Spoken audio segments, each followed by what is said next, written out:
Yes बेटा, 10th class. Now we are going to start with the chapter number 14। कौन सा है?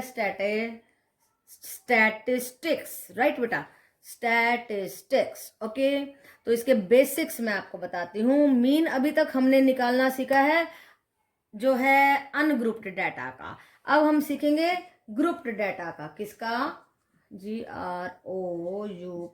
Grouped data का। राइट बेटा, तो अनग्रुप डाटा छोटा छोटा डाटा होता है, जैसे 4, 5, 6, 7, 8। तो वो कैसे निकालते हैं? Sum of this digit by number of this digit.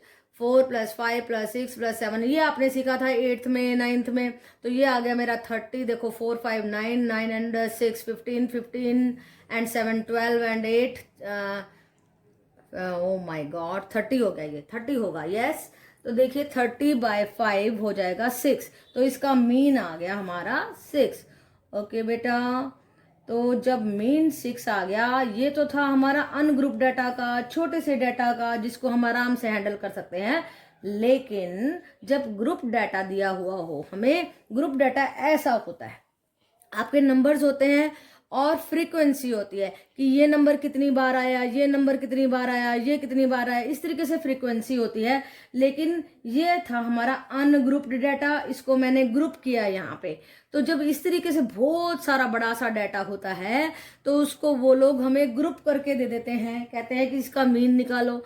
Right बेटा, और उसका फॉर्मूला होता है FIXI F1x1 + F2x2 + F3x3 up to FNxn by F1 + F2 + F3 + Fn, and the formula is sigma FIXI by sigma FI।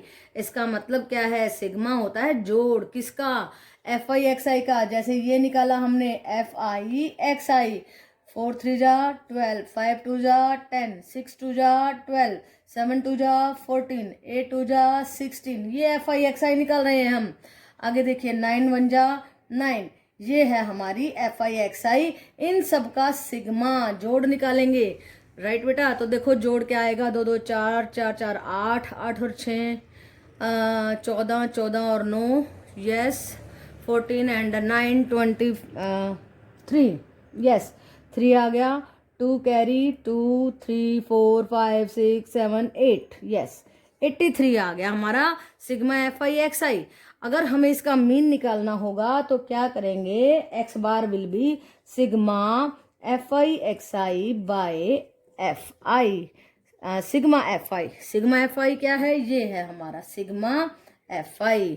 इन सारों को frequencies को जोड़ दिया हमने, यानी कि 83/12। तो इसका मीन आ गया 83/12। तो एक छोटा सा एग्जांपल भी मैंने आपको लेकर के दिखा दिया यहाँ पे।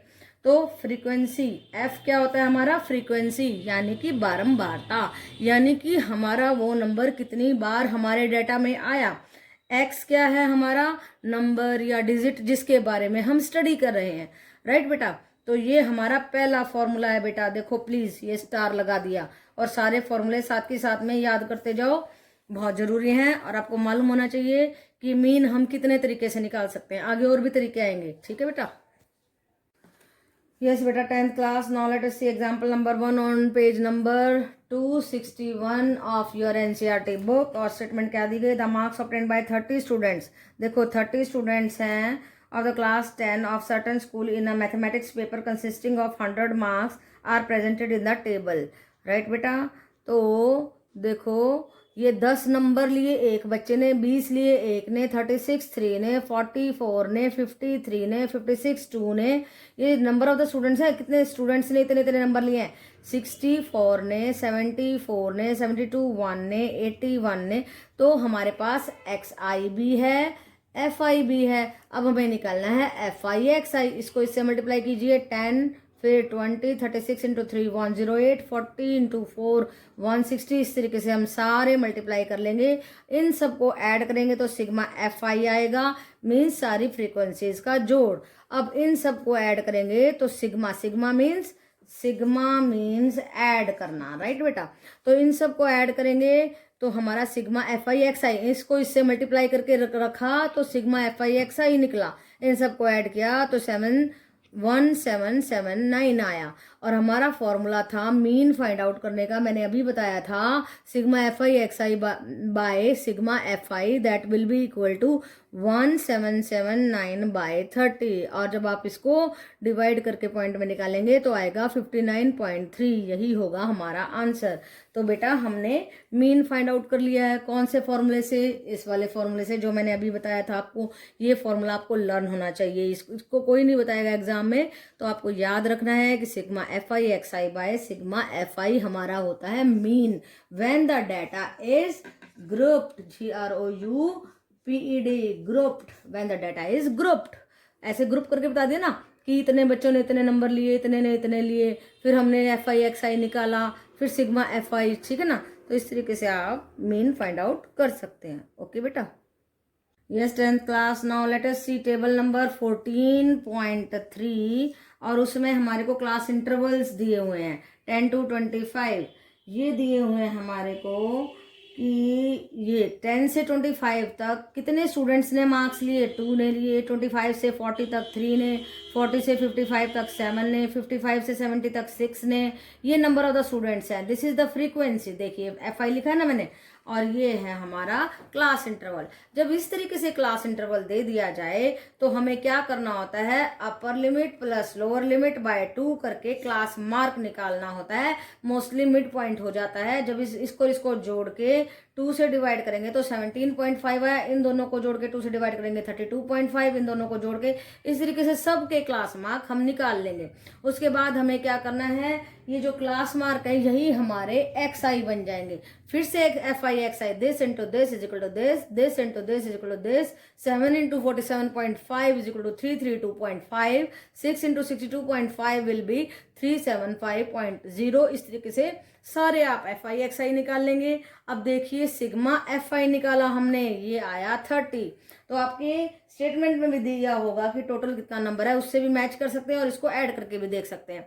उसके बाद आप निकालेंगे सिग्मा एफ आई एक्स आई, इन सबको जोड़ेंगे, वो आया हमारा 1860.0। अब मीन को फाइंड आउट करने का फॉर्मूला आपको मैंने बताया था, वो होता है sigma F I X I by sigma F I that will be equal to 1860/30 और इसको कट करेंगे तो 62 आ जाएगा। ओके बेटा, so this is called the direct method of finding out the mean. Okay बेटा। यस 10th क्लास, जब class interval दिए गए हों तो कल हमने किया था डायरेक्ट मेथड से, राइट बेटा। और जब हमने डायरेक्ट मेथड से किया था तो ये देखो इतना बड़ा बड़ा आ गया था, इतनी बड़ी बड़ी कैलकुलेशन आ गई थी। तो उसको अवॉइड करने के लिए आज हम एज्यूम्ड मीन मेथड कर रहे हैं। मीन को निकालने के लिए एज्यूम्ड मीन मेथड कर रहे हैं, उससे हमारी ये थोड़ी कैलकुलेशन शॉर्ट हो जाएगी। तो एज्यूम्ड मीन मेथड कैसे करेंगे, जैसे हमने डायरेक्ट मेथड में किया था। देखो ये क्लास इंटरवल है, ये नंबर ऑफ द स्टूडेंट्स हैं, हमने अपर लिमिट लोअर लिमिट को ऐड करके डिवाइड बाय 2 किया, 17.5 ये सब निकाले मिड पॉइंट्स। उसके बाद आपको काम करना है कि हमें एक मीन को एज्यूम करना है, कि मान लिया कि ये है हमारा मीन। तो क्लास मार्क में जाइए, देखो जरा 1 2 3 4 5 6 है, 2 इधर छोड़े 2 इधर छोड़े, बीच में रह गई ये 2। तो इन दोनों में से एक मीन को आप एज्यूम कर लीजिए। मैंने किया 47.5। अब आपको DI निकालना है, ये DI कैसे निकलेगा, XI minus assume mean, this minus this minus this, and then this minus this minus this minus assumed mean, this minus assumed mean। जब आप 17.5 माइनस 47.5 करेंगे तो -30 आएगा, क्योंकि ये बड़ा हो गया तो माइनस का साइन आएगा। ऐसे ही ये बड़ा हो गया -15। और देखो ये रेगुलर इंटरवल पर आएंगे, यहाँ पे बढ़ गया 15, फिर बढ़ा तो 0 आ गया, फिर बढ़ा तो 15 आया, फिर बढ़ा तो 30 आई। ये रेगुलर इंटरवल होगा। ओके बेटा, क्योंकि रेगुलर इंटरवल होगा क्योंकि ये हमारा रेगुलर है, राइट। ओके, अब हम निकालेंगे एफ आई डी आई। ये डी आई आ गया, पहले हमने निकाला था एफ आई एक्स आई, अब निकालेंगे एफ आई डी आई। ये एफ आई है, ये डी आई है, इसको इससे मल्टीप्लाई करेंगे -60, इसको इससे करेंगे -45, इसको इससे करेंगे 0, 15 6 जा 90 एंड 30 6 जा 180 एंड 45 6 जा 270। अब इनको इकट्ठा करो, माइनस के आ गए, इनको इकट्ठा करो, प्लस के आ गए, प्लस में से माइनस किया क्योंकि ये माइनस वाले थोड़ा था, कम था, इसलिए साइन आया 435 प्लस का, ये आ गया sigma F I D I. Sigma means in सब का जोड़, और सिग्मा एफ आई क्या था 30। और हमारा एज्यूम्ड मीन मेथड का फॉर्मूला होता है ये, जो कि आपको बिल्कुल याद करना है। डायरेक्ट मीन मेथड का फॉर्मूला याद करना है, फिर एज्यूम्ड मीन मेथड का फॉर्मूला याद करना है। वो क्या है, assumed mean plus sigma F I D I by sigma F आई। यानी कि एज्यूम्ड मीन था हमारा 47.5, sigma F I D I 435 and sigma F आई 30।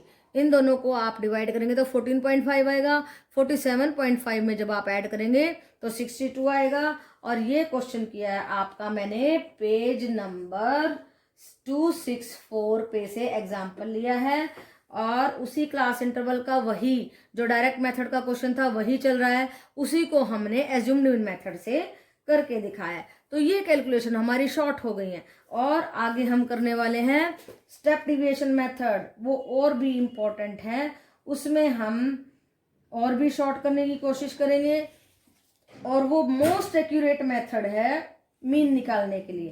तो बेटा यहाँ पे एज्यूम मीन निकाला, यहाँ पे हमने डिविएशंस निकाली, ये डिविएशन है, ये डिविएशन कि हमारा ये एज्यूम मीन है, कितना प्लस होना चाहिए, कितना माइनस होना चाहिए। फिर एक्यूरेट मीन निकाला हमने 62। ओके बेटा, एज्यूम मीन कि हमने इतना इसको हाइपोथेसिस कर लिया था, उसको एज्यूम कर लिया था कि ये मीन है। यहाँ पे डिविएशन निकाली कि कितना हमारा मीन उससे सरक गया है, कुछ ऐड करना पड़ेगा या घटाना पड़ेगा, वो सब काम हमने यहाँ पे किया है। अब आगे हम करने वाले हैं स्टेप डिविएशन मेथड। ओके बेटा, यस बेटा 10th class, now we are going to do the most important method and that is step deviation method. Deviation method, the most important method and the most accurate method of finding out the mean. देखिए वही हमने, आप page number अपना निकाल लीजिए book का, 265 पे देख सकते हैं, वहां से मैंने ये एग्जांपल लिया है। तो वही क्लास इंटरवल है जो हमने डायरेक्ट मेथड में लिया, एज्यूम्ड मीन मेथड में लिया। अब हम स्टेप डिविएशन मेथड को समझने के लिए कर रहे हैं। तो ये थे हमारे क्लास इंटरवल, इसकी फ्रीक्वेंसी, यानी कि ये नंबर ऑफ द स्टूडेंट्स हैं कि 10 से 25 के बीच में 2 ने लिए, 25 से 40 के बीच में 3 ने लिए, 40 से 55 के बीच में 7 ने लिए। ये नंबर ऑफ द स्टूडेंट्स हैं जिन्होंने इतने इतने मार्क्स लिए हैं। फिर हमने क्लास मार्क निकाला, मैंने आपको बताया था, दिस प्लस दिस बाय 2 करके इस तरीके से निकाला। फिर हमने मीन को एज्यूम किया 47.5। फिर हमने DI निकाला था, यानी कि इसमें से इसको घटाया, इसमें से इसको घटाया, इसमें से इसको घटाया करके ये सब निकाला। अब देखो, अब क्या समझना है आपको नई बात स्टेप डिविएशन मेथड के लिए। स्टेप डिविएशन मेथड के लिए आपको समझना है क्लास साइज। क्लास साइज क्या होता है, this minus this minus this will be the regular, और यहाँ पे भी उतना ही आपका डिफरेंस है 15। देखो ये रेगुलर है, 15 आ रहा है। अब हमने क्या करना है, UI निकालना है। UI क्या होता है, xi minus a by h। ये xi माइनस a तो हमने यहाँ पे निकाला था, xi माइनस a निकाला था ना, वो DI था। DI को अगर h से डिवाइड कर दें, h था हमारा 15, 15 से डिवाइड करो -2, 15 से डिवाइड करो -1, फिर 0, फिर 1, फिर 2, फिर 3। एंड इसका एक और मेथड मैं आपको बताती हूँ, जो 0 है तो यहाँ पे देखो, अगर ये छोटे नंबर है तो उधर माइनस की गिनती बढ़ती जाएगी, -1, -2 जितने भी है माइनस लगाते जाओ। यहाँ पे प्लस के नीचे गिनती बढ़ती जा रही है, 1, 2, 3, और भी होता तो 4, 5 ऐसे चलता जाता। तो ये आसान चीज है, इसको ना भी करें और सीधा यूं लिखते जाएं 0, -1, -2। वो कैसे देखना है, अगर यहाँ पे नंबर छोटे हैं तो ऊपर माइनस बढ़ता जाएगा, यहाँ पे बढ़ रहे हैं तो इधर प्लस में बढ़ते जाएंगे। राइट बेटा, अब हमने निकालना है FI UI। ये है हमारा FI, ये है हमारा UI। देखो 2 -2 -4, 3 -1 -3, 7 0 0, 6 1 जा 6, 6 2 जा 12, 6 3 जा 18। अब हमें निकालना है सिग्मा FI UI, क्योंकि हमारा फॉर्मूला है A plus H into sigma FI UI by sigma FI। ये फॉर्मूला आपको हर हाल में लर्न करना है। जो फॉर्मूले मैंने बताए उनको लर्न करेंगे, क्योंकि वहाँ पे बताने के लिए कोई भी नहीं आने वाला है एग्जाम में। आपको खुद लर्न करने हैं, खुद लिखने हैं। अगर आप थोड़ी सी भी चीज़ भूल जाते हैं फॉर्मूले की तो आप क्वेश्चन नहीं कर पाएंगे, बहुत मुश्किल हो जाएगी। तो देखिए ये माइनस के इकट्ठे किए तो -7, प्लस के इकट्ठे किए तो 36, इनमें से इसको घटाया तो 29। अब फॉर्मूले में पुट कर दीजिए, nothing is there. A assumed mean था हमारा 47.5 प्लस हाइट एच क्या था, क्लास साइज 15 इंटू FI था 29 बाय FI था 30, इसको कट करेंगे 14.5, आंसर सेम आएगा। मीन का आंसर चाहे आप डायरेक्ट मेथड से करें, चाहे आप इसको एज्यूम्ड मीन मेथड से करें, चाहे आप स्टेप डिविएशन मेथड से करें, तो आंसर हमेशा मीन का सेम आएगा हर मेथड से। और एग्जाम में आपको अगर लिखा गया है कि स्टेप डिविएशन मेथड से करो तो आपको इसी मेथड से करना होगा, और कोई ऑप्शन ही नहीं है। लेकिन अगर वो नहीं लिखता है तो आप डायरेक्ट मेथड से भी कर सकते हैं, आप एज्यूम्ड मीन मेथड से भी कर सकते हैं, किसी भी मेथड से कर सकते हैं। लेकिन बेटा ये वेरी वेरी इंपॉर्टेंट है, और आपसे एग्जामिनर कहता है, जरूर कहेगा कि इसको स्टेप डिविएशन मेथड से करके दिखाओ। तो आपको ये पूरा प्रोसेस करना होगा और ये क्वेश्चन को ध्यान से करना है। ये स्टेप डिविएशन मेथड काफ़ी दूर तक जाएगा आपकी अपर क्लासेस में, हायर क्लासेस में, मास्टर क्लासेस में, हर जगह, इवन इन एमफिल ऑल्सो। जब आप डेटास को डील करते हैं, बड़े बड़े डेटास को, तो भी आपको जो है स्टडीज़ वगैरह में, थीसिस वगैरह में, इन सब मेथड्स की ज़रूरत पड़ती है। तो ये 10th क्लास की बात नहीं है बेटा, ये है बहुत बड़े लेवल की बात। आपको स्टेप डिविएशन मेथड हर हाल में आना चाहिए। डेटास को स्टडी करने के लिए स्टेप डिविएशन मेथड को यूज़ किया जाता है। ओके बेटा।